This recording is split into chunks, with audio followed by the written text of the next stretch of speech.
Kada may mapupuntahan nga akong komisari, sobra-sobra akong nai-inspire.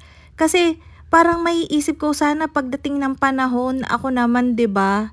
Kaya nga ang swerte ko kasi pinapasok tayo dito sa komisari ng Mernels. Sikat na sikat to sa Laguna. Ito na yung lutuan, tapos ito na yung mag-mix para hindi na manual, bongga. Nilulook forward ko talaga tong araw na to kasi gusto ko talagang makita yung production area nila. Alam niyo yung makakuha ka na din ng tip, lalong-lalo na na-meet ko kagad yung may-ari ng Mernels. At bago nga ako makaalis dito, sobra-sobra akong nai-inspire kasi akalain niyo yun, sa laki nila, nagsimula lang sila sa humble beginning din. 800 pesos lang din yung puhunan ng may-ari para makapagpatayo nito. Doon sila nagsimula sa 800 pesos na yun. Ikinukwento niya yung mga hardship nila, mga naging problema nila dati hanggang ngayon. Pero nakakatuwa kasi patuloy pa rin silang lumalaki. Kasama ko pala dito si Chef Abe. Panirala kami dito sa grupong to kasi wala kaming ginawa kundi magkulitan. Panggulo lang talaga. Ewan ko ba, parang nagsisisi sila. Matapos nga yung meeting, kwentuhan, kainan naman. So gutom na gutom talaga ako dyan kaya ang dami kong nakain. Ang sasarap pati nung inihain sa amin. So, ito yung production area nila ng breads. Medyo nahihiya ako dito pero sobrang bait talaga nung may-ari. Holding hands talaga kami.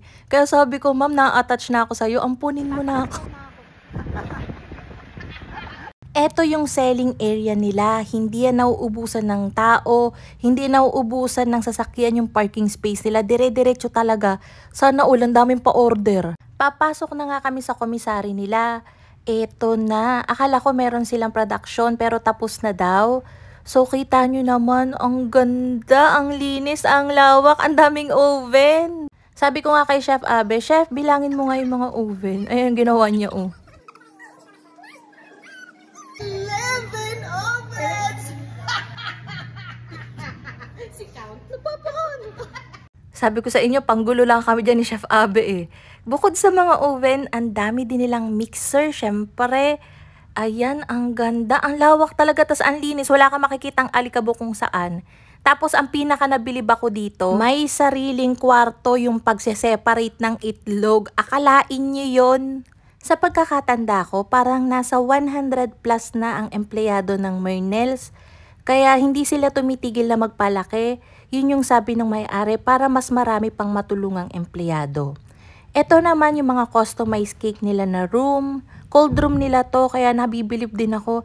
Ang gagaling din ng empleyado nila, talagang na-train nila ng maayos. Kasi tumatanggap sila ng empleyado kahit wala pa yung skill. Doon na nila tinuturuan. Kaya sana all. Ang dami kong napulot na tip, ang dami kong napulot na aral. Gusto ko nga sana makita yung production mismo, yung marami mismong taong gumagawa. Hindi ko alam kung ako lang, pero namomotivate talaga ako kapag nakakita ako ng komisari. Tapos nakikita ko talagang actual na yung maraming tao nagtatrabaho, nagbibake, ganun. Ito nga pala yung kanilang mixer. Mamano-mano ka ng luto ng chocolate fudge kasi yung ano nila, bestseller nila. Imbis na magluluto ka ng mano-mano, ito na yung lutuan, tapos ito na yung mag-mix para hindi na manual, bongga. Alam ko, mahal yan, tsaka hindi ko pa masyadong kailangan yan, pero bilib na bilib ako, ang ganda. Ang saya nga lang ng experience na to. Marami na rin akong nabisitang komisari, pero alam niyo yun, every time may napupulot akong aral, so sana kayo din. So ayun na nga mga kalutong tinapay, sana'y nagustuhan niyo yung ating video for today.